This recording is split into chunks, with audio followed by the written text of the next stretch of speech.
Okay guys, that's 2 coats of clear. I think we're looking good.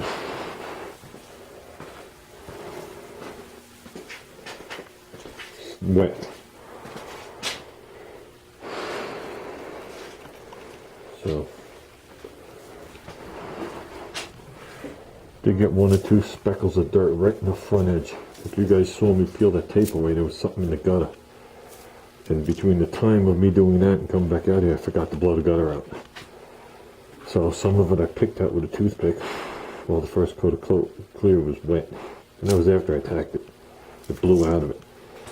And some will stay. And it is what it is. It's nothing horrendous. Trust me, it's lame. Unless this turns into a big run, we're doing pretty good. So bodywork's doing. Bodywork's looking good. Yeah. So.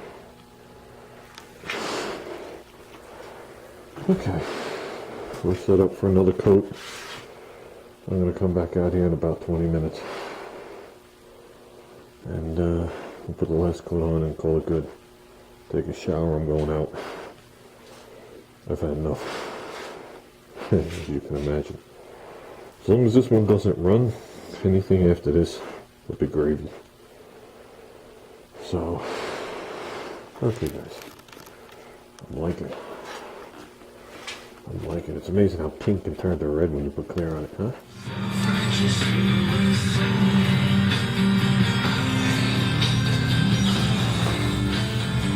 I think we're going to be good. I think there's plenty here to wet sand off.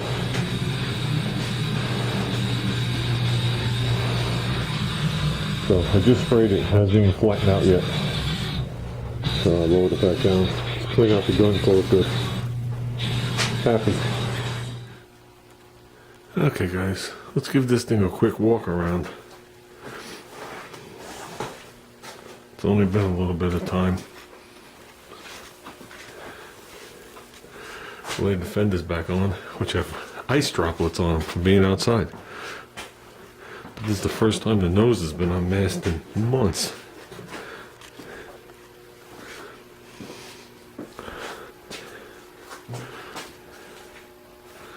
Looks like we got the stripe going there. Sorta, kinda, almost, maybe. Close enough. Yeah.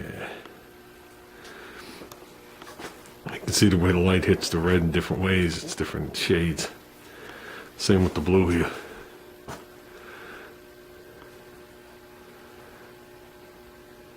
But that's just the lighting. Because some of the stuff I painted all at the same time is all different colors. So, yeah, we're going to still do some blacking out. But I want to just lay the fenders on, get them from outside, inside, first of all. And let's push this over, not by the fender. Okay. Everything's pretty much unmasked. I just masked the front edges of these doors again. And over there. Just to see. Yeah, now we'll take a break for a couple days, let this lay out. Paint job came out the best I could ask. Easily wet sandable. I just got some dirt in the front edge. My fault, was not thinking. I guess that's part of being tired. I usually mask with a soft edge up to the edge of the run channel. So if any air goes in, it gets trapped and hits the tape again. And when I masked that corner there, I loosened up some shit and it blew up onto the roof.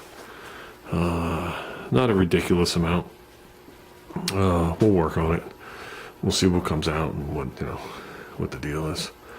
But other than that, there's nothing here that just can't be wet sanded and done. So that's primarily the car painted in so many words. Is it ready to go to a cruise night looking like this? No. Does it need some, wet sanding and going over? Yes. Has this been a big job? Yes. As I walk down it, I haven't truly sighted the car yet, but as I walk down there, the car seems realistically straight. I see the waves where the mirror goes. And yeah. So I'm tired. It's been a long night. It's late now. I was just out with the guys. But this is it in a nutshell. Can't step back far enough to see it. Now you can clearly see it's not a stripe. It's a section of the car. Obviously, it looks narrower here because the car's wider at the bottom than is the top, like every car. But like I said, I wanted it to be an integral part of the car. I didn't want it to be a red and blue car with a white stripe. At 3 feet wide, well, I got it written down, 36 3/8 to be exact, at least at this point. I'm not sure what the front is. I'd have to measure it.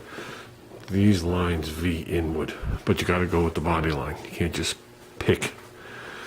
So that keeps it equal spaced to the sides. Yeah, at 3 feet wide, it's not a stripe. So, moving it to that rib, I don't think it'll look good, especially when it comes time to finally do the hood. I think that's where it's going to be, where you're going to say, okay, it was a good move making it that wide. Yeah. Car is definitely obnoxious. And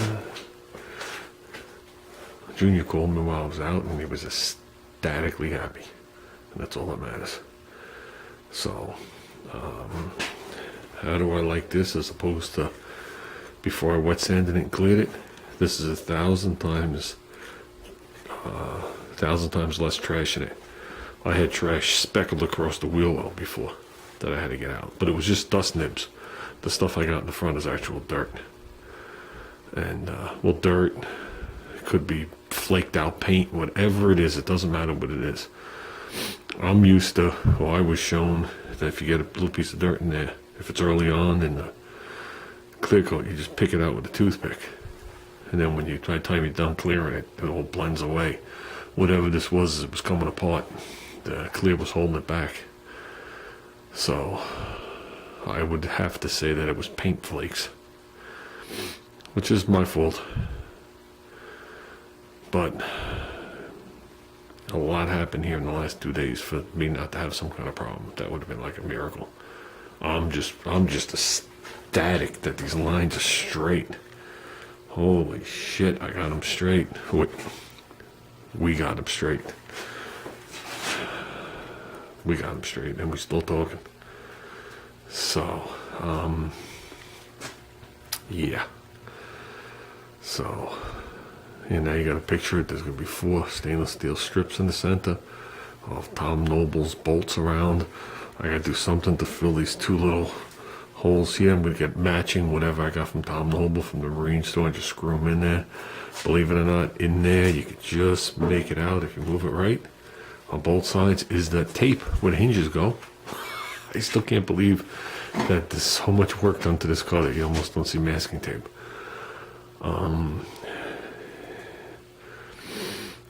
We did good up into the jams. Most people don't get that crazy in the jams, but the gaps are so bad on this hatch, and I mean the gaps are fucking wide, that if you didn't do that, it would be a problem.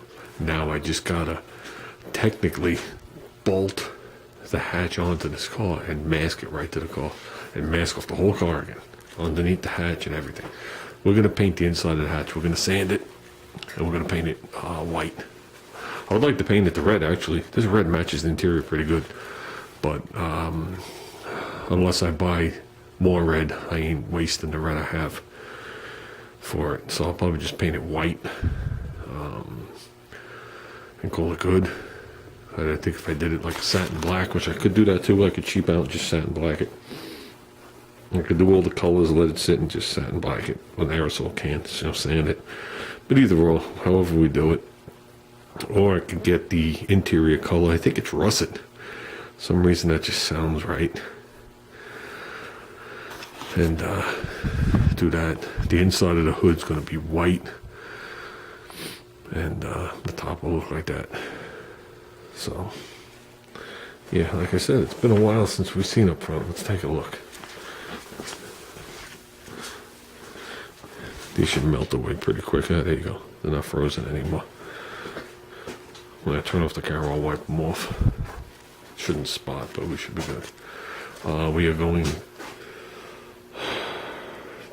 to the toe board where it curves around, and then right up to that line inside the tunnel. The whole entire tunnel will be black. I told Junior I'll probably just get a little foam roller and go under there with my satin black paint and blah, blah, blah, blah, all good. So all this has been prepped. So we'll drop that down onto the rails on both sides. And the bottom of the rails underneath, the part you don't see, will be satin black also. So inside the fender wells, the backside, the whole fender well. And I think the only thing that's going to remain white is possibly just the upper radiator support. Because if I leave that pure white, the valance slips around it. And actually the valance is multicolor outside of that as I'm looking. So I could possibly leave that, maybe mask this nice and just black out here, or just the center. Call it good. You're not really gonna see where the headlights are, and you're not really gonna see a lot of it.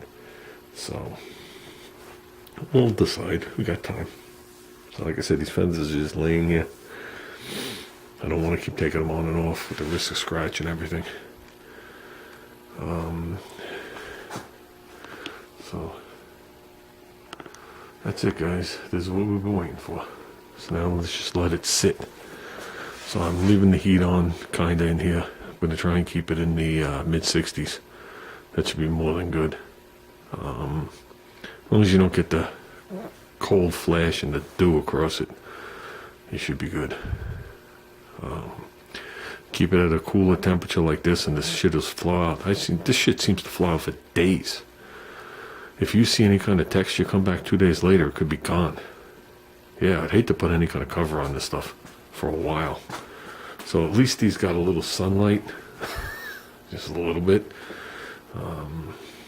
They say in the instructions they want 90 days of sunlight before you can wax them. They say nothing about drying. They say sunlight.